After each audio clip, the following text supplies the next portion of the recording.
자, 지난 시간은 여러분들 2주차 댓글에 대해서 한번 살펴봤고요. 그리고 여러분 질문에 대해서도 함께 이야기를 해봤습니다.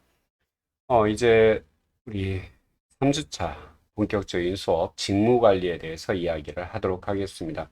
여러분 앞서 했던 것처럼 혹시 이해가 안 되거나 하는 부분이 있으면 그렇게 댓글에다가 질문을 남겨주어도 좋을 것 같아요. 그러면 우리 함께 이렇게 검토하는 시간, 여러분이 직접적으로 만나서 우리가 대화는 못하지만 여러분의 댓글을 통해서 이렇게 질문에 대해서 같이 이야기를 해볼 수 있다라고 생각을 합니다. 그래서 여러분들 필요한 사항에 대해서는 그렇게 질문들을 올려주면 고맙겠다라는 말씀을 드려요. 자, 이제 오늘 직무관리 들어가도록 하겠습니다. 오늘은 성공한 사람들이 왜 주문을 다른 걸로 지금 넣어놨네요. 여러분들 한번 시간은 좀 기니까 한 15초 정도 드리도록 하겠습니다. 한번 읽어보시기 바랍니다.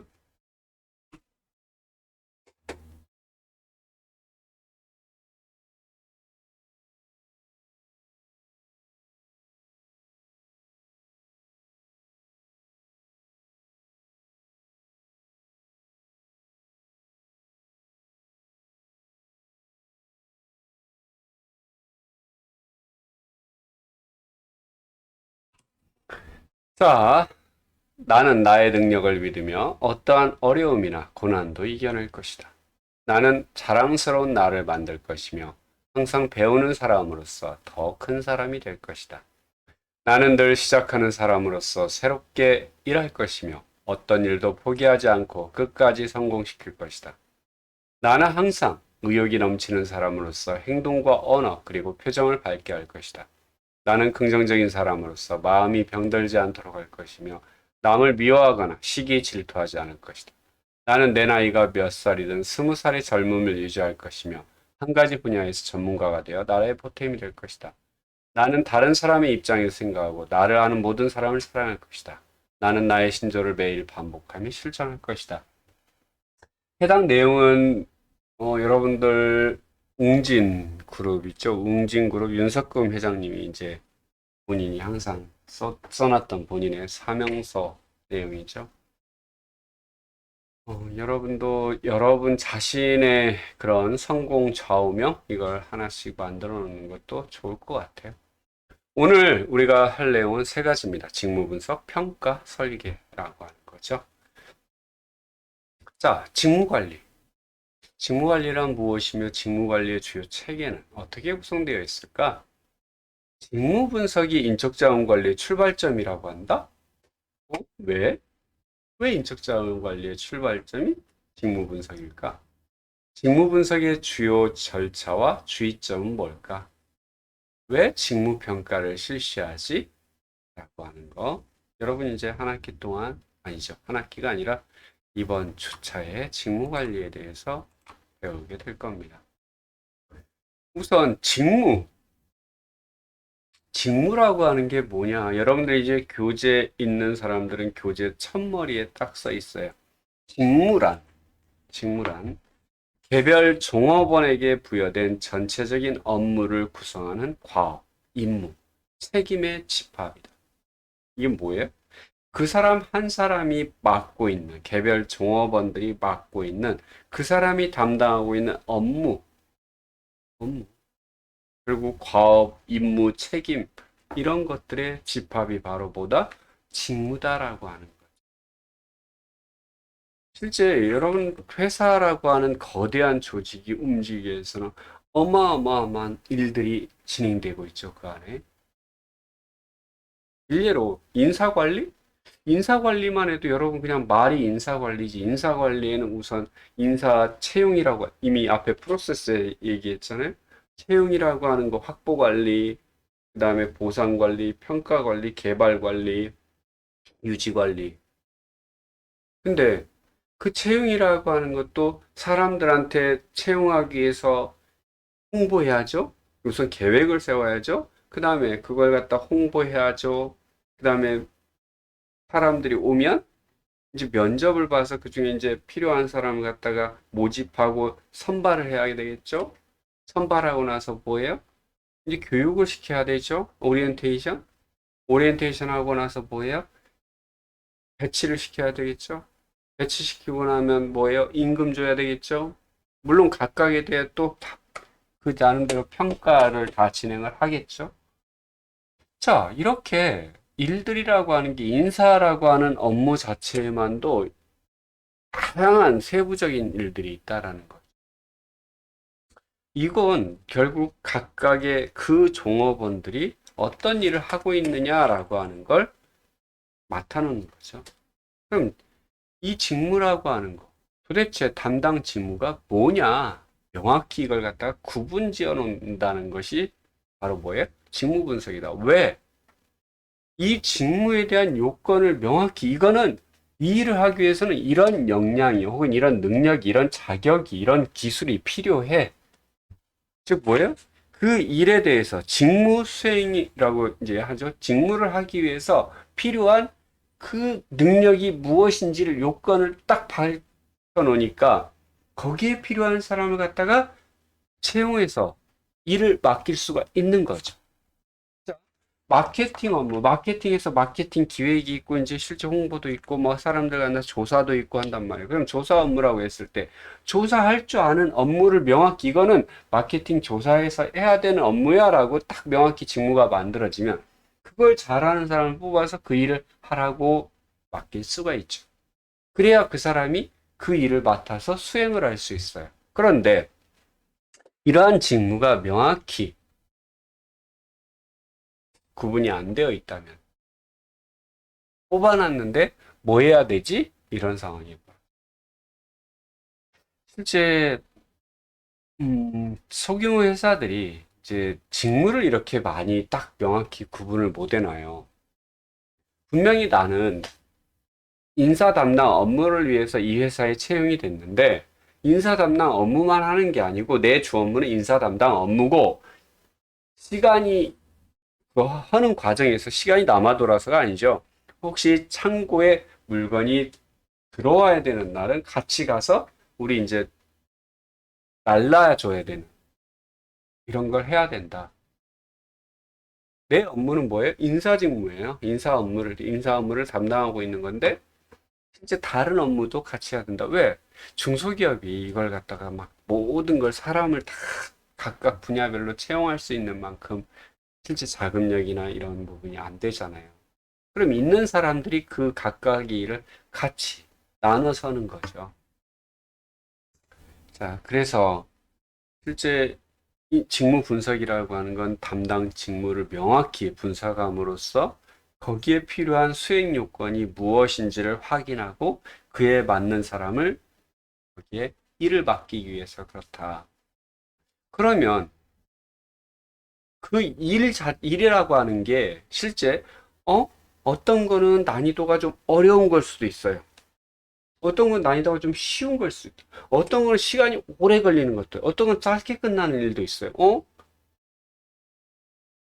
이걸 그냥 이 일 하나로만 묶어서 이거 A 담당해, B 담당해, C 담당해. 그러면 A라고 하는 건 난이도가 있고 시간이 오래 걸려. B라고 하는 거는 시간도 짧게 걸리고 어렵지도 않아. 근데 급여를 같이 주면 어떤 상황이 벌어져요? A는 좀 억울하겠지. 내가 이거 여기 이 회사 다녀야 돼?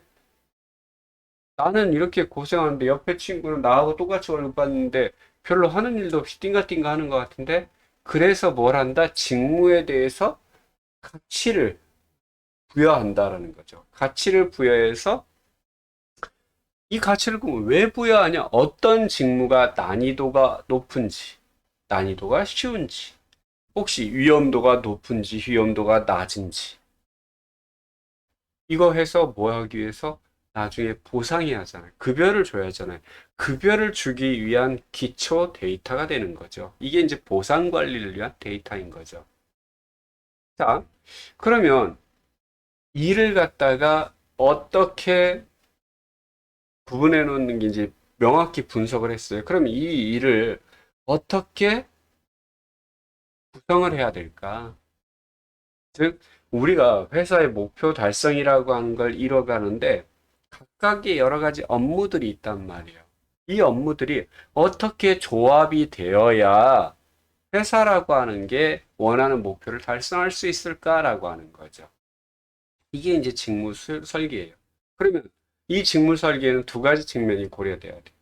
회사에서 목표하는 목표를 달성하기 위해서 직무가 짜여져야 되죠. 일들이 구성이 돼야 된다는 거고, 두 번째는 거기에 일하는 사람들이 만족을 느껴야 된다라고 하는.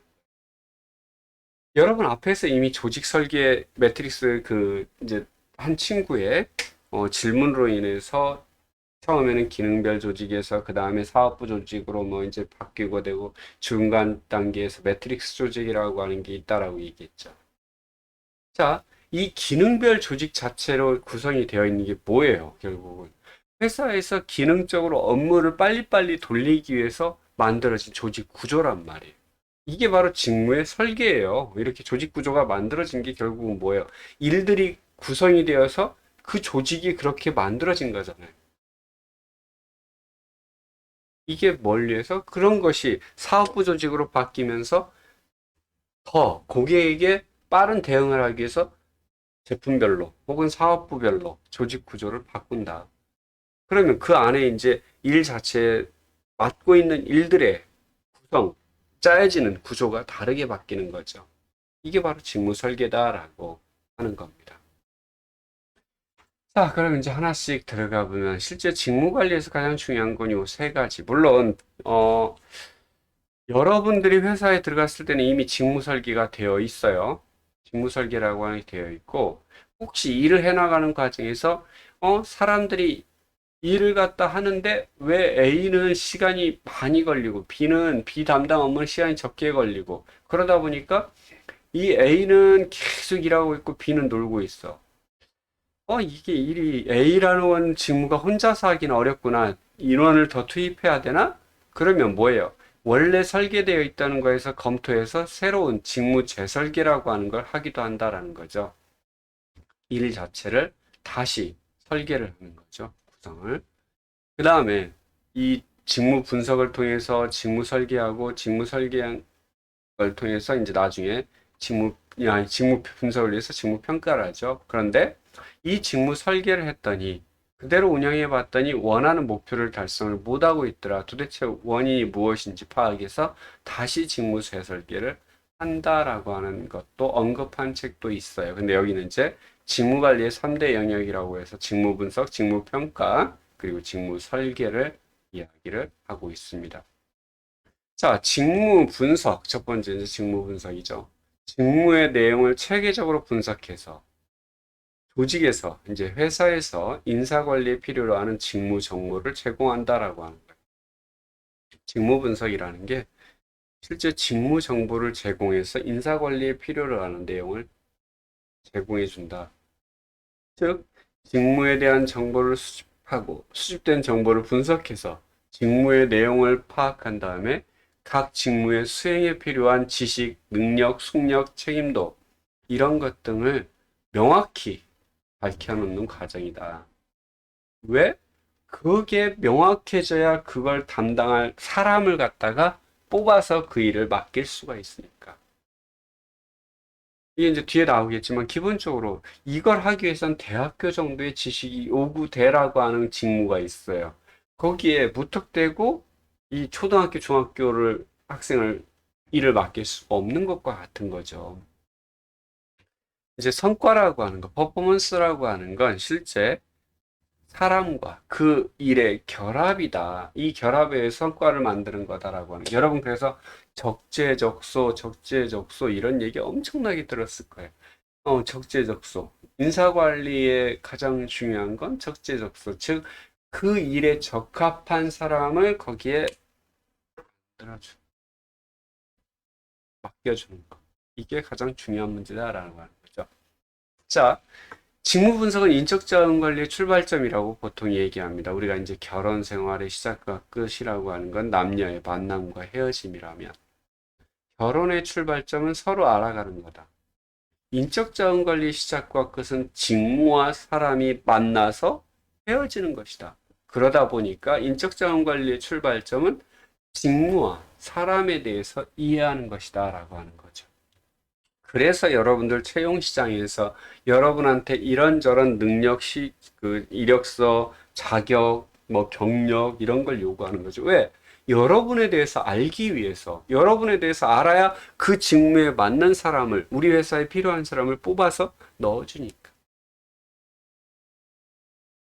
결국은 일을 안다라고 하는 건 무슨 일인지를 알아야 거기에 필요한 사람을 뽑아 오니까, 채용을 할 수 있으니까라고 하는.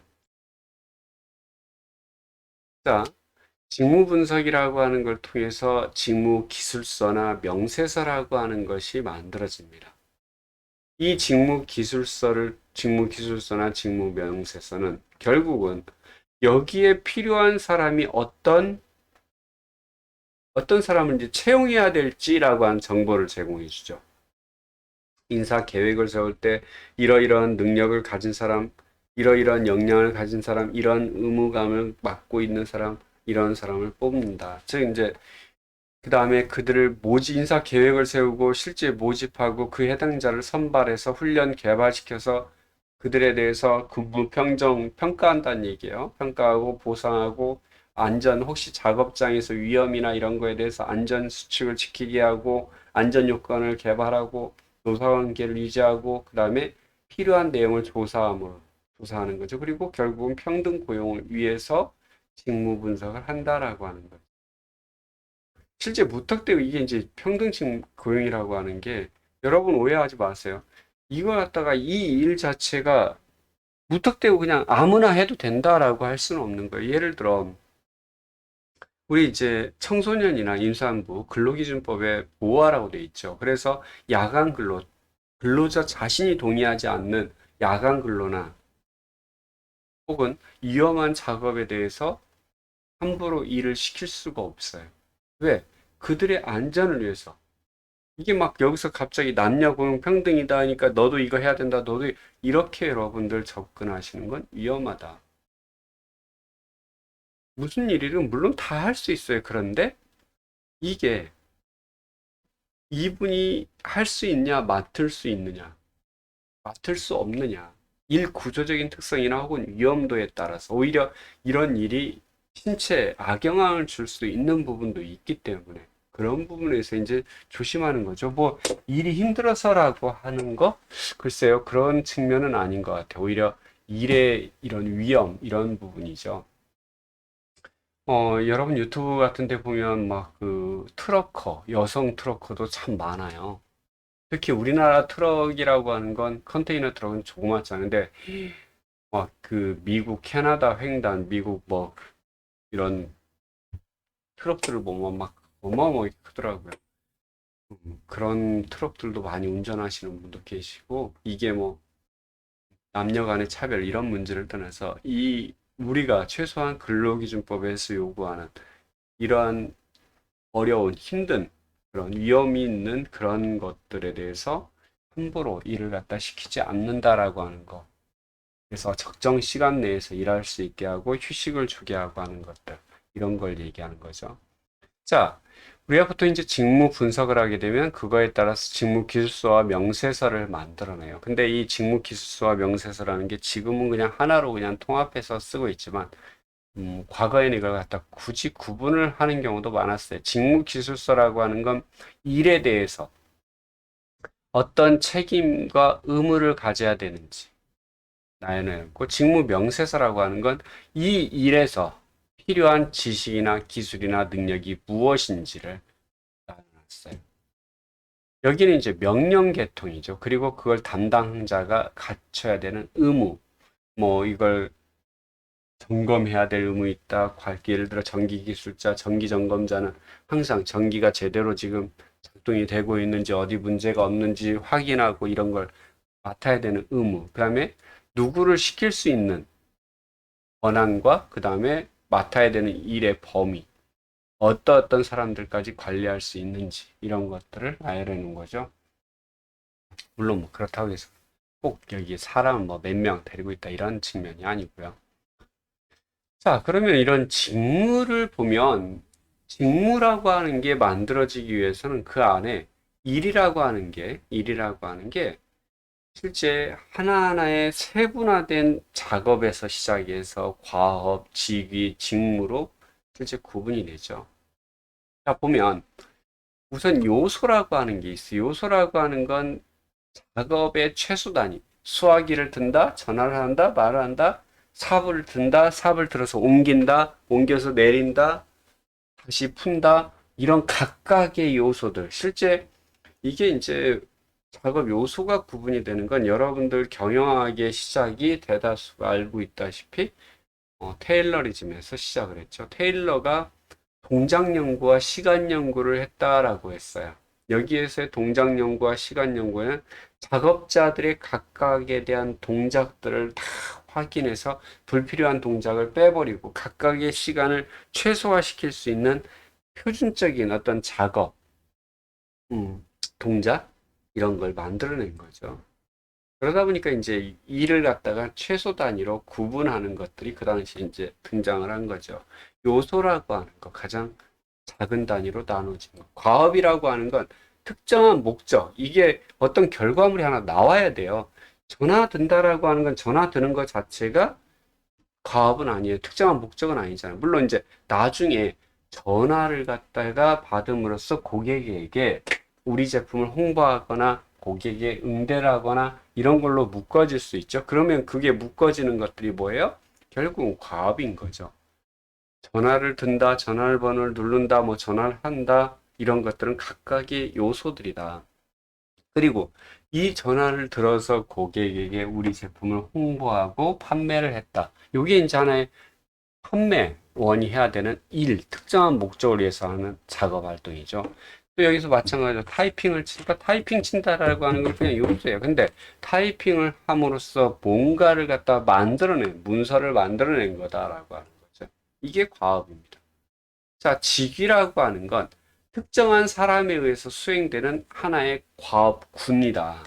즉, 과업이라고 하는 건 여러 가지가 있을 수 있어. 인사 담당자, 인사 채용 담당자, 채용 담당자가 해야 될 일은 여러분 회사에서요, 인사부서에 사람이 그렇게 많지가 않습니다. 정말 대기업이라면 뭐한 스물 몇 명 뭐 하겠지만 일반적으로 중견기업 많아야 일곱 명?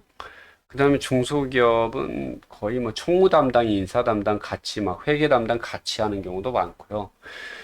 그러다 보니까 자 여기서 인사 직무라고 하는 거, 즉 인사 직무에서 나는 A라고 하는 나는 채용을 담당하고 있어요. 그럼 내가 하는 과업들은 우선 인사 계획을 세우고요, 채용 모집 홍보를 하고요, 그 다음에 채용 모집 홍보도 과업이에요. 그 다음에 그들을 갖다가 모집 그 선발하고요, 아니 모집하죠.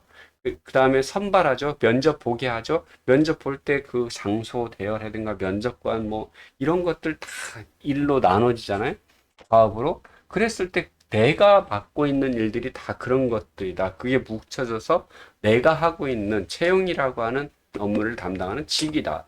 근데 나와 유사한 직위를 담당하는 사람이 나만 있는 건 아니잖아요. 채용에 한 두 사람 있을 수 있고 또 여기는 이제 같은 어 부서 내에서 보상을 담당하고 여기는 훈련을 담당하고 사람이 있을 수도 있다. 물론 그게 나 혼자 다 할 수 있어요. 조그만 기업 같은 경우는 뭐 이게 인사 담당 업무가 다 해야지 왜 이걸 갖다가 이 사람 저 사람 쪼개겠어요. 큰 기업이나 사람이 많으니까 거기에 많은 사람들 갖다가 다 관리하려다 보니까 많은 사람이 필요한 거지.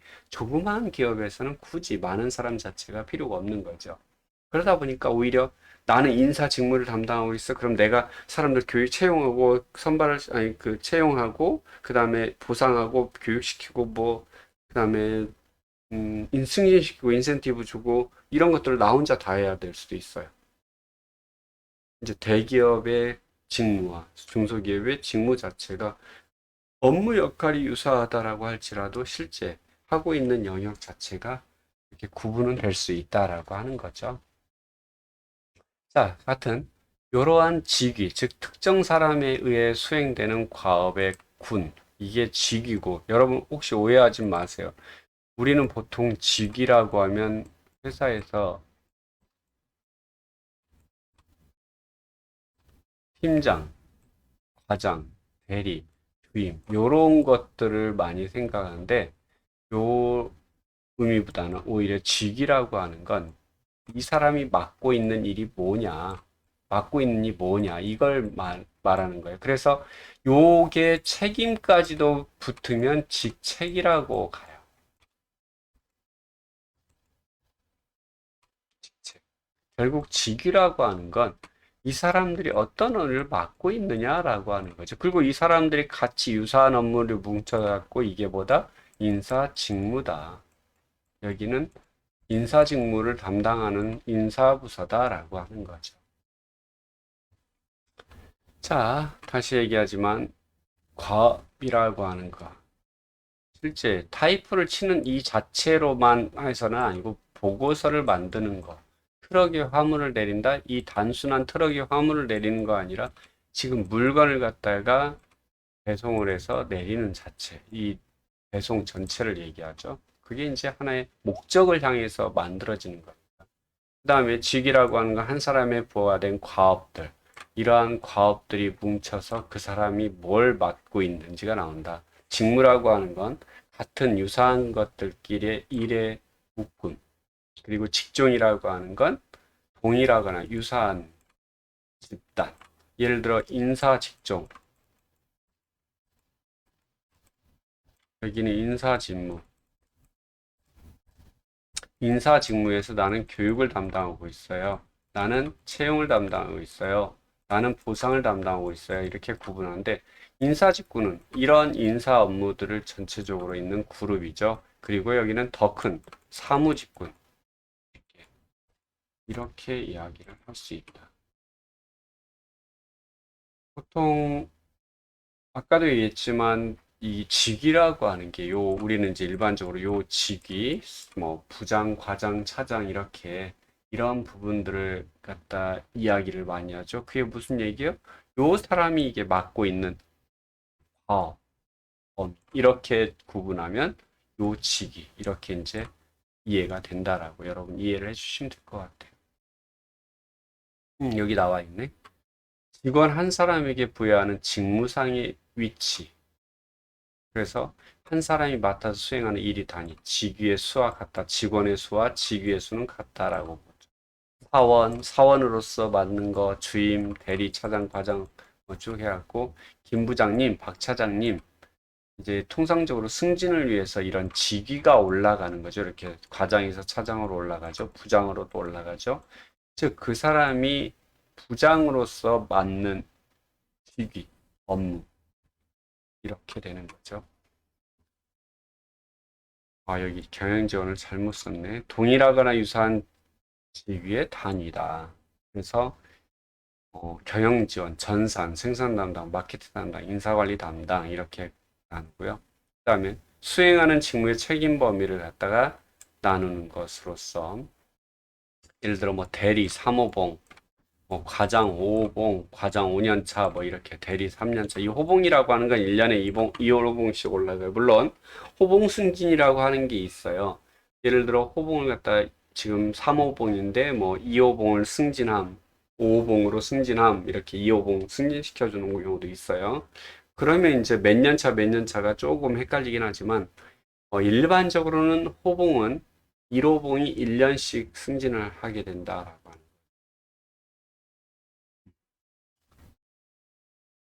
이게 이제 직급이고 직책이라고 하는 건 책임 여기 이제 직무와 책임의 단위인데 요 관리 책임 여기다 이 어차피 자기가 맡고 있는 차장으로서 부장으로서 맡고 있는 그 직위에 따른 책임인데 여기에 이 인사부장, 총과장, 마케팅 팀장, 영업본부장 이게 뭐가 있어요? 권한 책임이 부여된 보직이다. 관리 책임자로서 여기가 대리는 대리고 과장은 과장인데 그냥 과장이 있고요.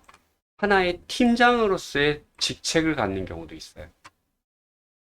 여러분들 회사에 보면 단순히 이 사람은 인사 과장 아니 뭐 과장 뭐 부장 대리 이런 사람인데 팀장이라고 하는 사람 밑에 다 들어가 있는 경우. 그런데 팀장이 부장하고 같은 실제 직위예요. 차장급 혹은 뭐 부장급 직위에. 근데 이 사람은 팀장이고 이 사람은 그냥 부장이. 왜? 여기는 지금 관리 책임이 붙어 있어. 인사팀장이라고 하는 관리 책임이 붙어 있는 거죠. 이런 경우 직책이라고 한다. 어떤 보직을 맡고 있는 경우. 회사에서 업무에 따른 구체적인 그 일을 책임지고 해야 되는 보직을 맡고 있는 경우는 직책이라고 표현한다. 우리가 보통 이제 직이라고 하면 사원, 주임, 대리, 과장, 차장. 여러분 이거 뭐예요? 아까 라인이죠? 라인이라고 하는 거. 즉 사원으로서 그 사람이 맡고 있는 일, 그 다음에 주임으로서 맡고 있는 일, 대리로서 맡고 있는 일, 그 다음에 이러한 사원으로서 A 사원, B 사원, C 사원이 맡고 있는 일들이 묶어져서 실제 직무가 되고요. 직무, 같은 유사한 것끼리. 그 다음에 직급이라고 하는 건 그 사람의 회사에서의 입사에서 얼마나 지금 되었는지, 그 사람이 맡고 있는 그 일 자체가 어느 정도 수준인지를 보여주는 게 바로 직급이다. 그래서 대리에서도 1호봉 있고 2호봉 있고 3호봉 있다. 과장에서도 뭐 매도봉 있다. 이런 거죠. 자, 이게 이제 직무기술서. 예를 들어 직무명 인사관리원이다. 직군은 사무직군이고 직종은 인사직종이고 근로사업장 본인이 일하는 곳은 본사에서 일한다. 직급으로는 3직급 12등급. 이건 회사마다 다르기 때문에 이거 뭐 어디는 이렇게 뭐 직급 등급을 같이 하는 거고 어디는 대리, 메토봉, 1호봉, 2호봉, 3호봉 그거는 이제 회사에서 회사의 기준에 따라서 하는 거기 때문에 이건 다 회사마다 다 다를 수 있다. 마찬가지로 여러분 요 자체도 여기 사무직군, 뭐 생산직군 우리는 이제 크게 나누긴 하지만 어디는 또 인사직군이라고 나누는 경우도 있어요. 이 자체도 회사에서 이제 어떤 용어로 쓰느냐에 따라서 약간은 차이는 있을 수 있다라고 하는 거죠. 근데 일반적으로는 인사라고 하는 업무, 인사관리원이 담당하는 업무는 이런 거다라고 표시하는 게 이 직무 기술서다라고 이해를 해주시면 될 것 같아요. 자, 인사관리원으로서는 즉 인사관리를 담당하는 사원으로서죠. 이 말은 사원으로서 회사원의 채용, 훈련, 배치, 승격, 승진, 퇴직에 관한 업무를 수행하고 인사운영 방침과 종합관리계획을 위반하여 정원관리, 안전관리, 임금관리, 직무분석, 훈련개발 등 인사관리 관련 전반에 관한 업무를 수행하며 보조원의 업무 수행을 지도한다. 즉 밑에 또 다른 직원, 보조원이 있다는 얘기죠. 자, 연간 인원 수급 계획을 세우고 인원 수급 계획이라고 하는 게 인사 계획이죠. 우리 몇 명 뽑아야 될 거냐, 몇 명 퇴직하냐 이런 것들 하는 거죠. 입안하고 종업원의 채용과 배치, 승격, 퇴직을 하는 업무를 수행하여 관계 규정을 관리 유지한다. 표준 업무량이 얼마나 일이 지금 어떻게 얼마나 하고 있느냐, 즉 직무 분석하라는 얘기예요. 직무 분석. 지금 사람들이 일을 갖다 A라고 하는 사람이 몇 시간의 일을 하고 있고 B라는 사람이 몇 시간 일을 하고 있고 각각의 업무들이 어느 정도 시간이 걸려서 해결된다라고 하는 거죠. 그래서 그에 필요한 우리 회사의 일이 몇 명이 할 수 있느냐라고 하는 걸 관리한다는 거죠. 그 다음에 종업원의 능력 개발을 위해서 교육훈련 계획 기반하고 안전관리와 산업재해보험 업무까지 수행하고 이거 여기 진짜 이걸 다 지금 이제 인사관리원 한 사람 여기 이제 한 사람은 아니겠죠. 그 인사관리원이라고 하는 사람이 몇 명 있겠죠. 이거 한 사람이 오면 이 사람 죽어날 것 같아요. 노무비 연간 계획을 위반하고 분석해 임금 제도와 적정 노무비를 조사 검토한다. 자격 요건으로 이게 이제 아까 그 사람이 기술이나 어떤 지식 이런 것, 자격, 이런 게 필요하다 했잖아요. 교육은 인문계 대학 정도, 인사실무 3년 이상 정도 해야 된다. 아마 그 사람이 여기 인사관리원이라고 하는 게 쉽게 대리 정도 되는 것 같아요. 대리 정도. 자, 그러면 학술적 지식, 학문적 지식으로는 인사관리론, 경영조직론, 그다음에 법률학 지식은 법학개론, 미법, 노동조합법, 노동조인정법, 뭐 이런 법들. 왜? 이게 지금 인사관리를 하다 보니까 인사관리는 법률과 떨어질 수가 없다. 대표적인 게 최저임금이나 근로기준법 이런 것부터 시작해서 그다음 이제 경영 상황에 대한 기본적인 내용들, 그리고 인사 관리에 적용되는 제도와 원칙, 변청 과정에 대한 이해, 주요 인사 통계에 관한 구체적인 지식, 사내 재직무, 모든 직무에 대한 직무 내용과 자격 요건, 사내 인사 규정, 급여 규정, 복무 규정, 퇴직금 규정, 인사국가 규정, 징계위원회 규정, 이런 내용들을 알아야 된다. 자, 작업 조건은, 이제 작업 조건이란 건 위험도예요. 위험도가 노력, 신체적 노력 비교적 많다. 정신적 노력, 지도, 기업, 계획, 창의에 대한 노력이 크다. 감독 책임, 보조원에 대한 책임이 있다. 그 다음에 물적 책임 보통이다. 왜 인사관리에서 어떤 뭐 기계가 부서지거나 뭐하거나 그러지는 않으니까. 작업 환경은 좋다. 위험도 없다. 직업병 없다. 이렇게 이제 구분이 되는 거죠. 자, 여기 아까 얘기했잖아요. 이런 그 노력과 그 사람의 어떤 책임, 의무, 이런 부분들이 나온 게 원래는 이제 따로 구분되면 직무기술서다. 근데 이제 여기 각각의 요즘에는 이 직무기술서라고 따로 뭐 하나로 안 하고 직무기술명에서 같이 써요. 직무기술서라는 용어에서도 마찬가지로 그 각각 직무에 대한 기본적인 내용, 그 다음에 거기에 필요한 자격 요건, 학술 지식, 실무적인 지식, 작업 조건 어떤지 이렇게 다 넣어놓는 거죠. 자, 직무 분석 왜 하나? 직무 분석. 이미 앞에서 이제 직무 분석, 직무라고 하는 게 이런 거다라고 했어요. 직무, 일을 갖다가 실제 동일하거나 유사한 작업의 단위를 우리는 직무라고 한다. 자, 그러면 이 직무, 인사관리 업무, 직무 분석 한다. 왜 하냐? 이 각각의 일에 대해서 알아야 모집하고 선발하는 정보를 줄 수 있어요. 또 하나, 권한과 책임을 확정할 수 있어요. 즉, 이 A라고 하는 일이 어디에 해당되는지. 자, 이게 과, 사원이 해야 되는 일인지, 대리가 해야 되는지, 과장이 해야 되는지. 이걸 알아야 요 권한과 책임을 부여할 수 있는 거죠. 그 다음에 교육훈련 프로그램. 여기 각각의 일이 무엇을 요구하는지 알아야 그걸 갖다 회사에서 교육을 시키든가 직원을 교육시키든가 어? 이제 그쪽에 또 배치를 갖다가 바꿀 때는 이러이러한 걸 알아야 돼라고 해주는 거죠. 마찬가지로 직무에 대한 가치를 통해서 인사평가. 아, 이건 이 사람이 이 정도 수준을 요구하는 일이니까 잘했어, 못했어를 판단하는 기준이 될 자료 제공이고, 혹시나 이 일들이 있는데, 이거 이 사람이 혼자서 이거 일을 맡겨놨는데 너무 힘들어하네? 왜 그럴까? 아, 이거 한 사람이 일하기는 너무 부담스럽구나. 직무 개선해줘야죠. 그래서 이거 두 사람이 나누는 게 낫겠다. 적정 인력 관리해줘야죠. 마찬가지로 인사평가에서는 뭐 해야 돼요? 급여 줘야죠. 보상. 그리고 이 보상을 결정하기 위해서 실제 결국은 합리적인 급여 체계를 어떻게 만들 거냐. 각각의 직무라고 하는 게 나오는데 얘네들의 급여를 어떻게 만들 거냐, 어떻게 짤 거냐. 여러분, 우리나라에서는 일반적으로 연공급이 가장 강하다 그랬어요. 그래서 앞에서 이제 연공과 이 직무의 어떤 조화 필요하다라고 얘기를 했는데 앞으로 갈수록 어, 연공보다는 이제 직무 쪽으로 기업체들은 바꾸고 싶어라 하고 음, 이런 학술적으로도 그렇게 갈 수밖에 가야 된다라고 이제 이야기를 해요. 그런데 우리나라에서는 이 연공이 기존에 계속 유지되어 오다 보니까 이걸 쉽사리 바꾸기가 어려운 부분이 존재해요. 근데 예를 들어 직무를 갖다가 기준으로 급여를 준다라고 하면 그 직무, 동일 노동, 동일 급여라고 하는 게 있어요. 즉, 같은 일을 하면 같은 금액을 받아야 된다는 거죠. 근데 지금까지는 어땠어요? 같은 일을 해도 근속 연수가 높으면 높을수록 급여는 높아졌어요. 높은 금액을 받았다는 거죠. 그런데, 어?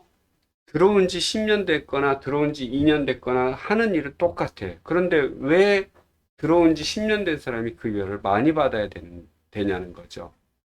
그래서 같은 노동이면 같은 급여를 받아야 된다라고 하는 게 이제 쉽게 직무급이에요. 자신이 맡고 있는 직무에 대해서 급여를 받는다. 그렇게 하기 위해서 지금 이제 몇몇 공기관들은 시작을 했고요. 기업체에서는 자꾸 이쪽으로 지금 바꾸려고 하는 거고요. 이게 되기 위해서는 직무급이 되기 위해서는 결국은 이 직무에 대해서 제대로 분석이 되어야 되고, 그걸 위한 직무의 가치, 인사평가, 뭐 이런 기준들이 제대로 만들어져야 된다. 그래야 이게 직무급으로 나중에 갈 수가 있다라고 하는 거죠. 자, 그럼 이제 직무 분석의 절차. 근데 벌써 40분이 지났어요. 우선 여기까지 하고 다음 시간에 직무 분석의 절차 들어가도록 하겠습니다. 수고하셨습니다.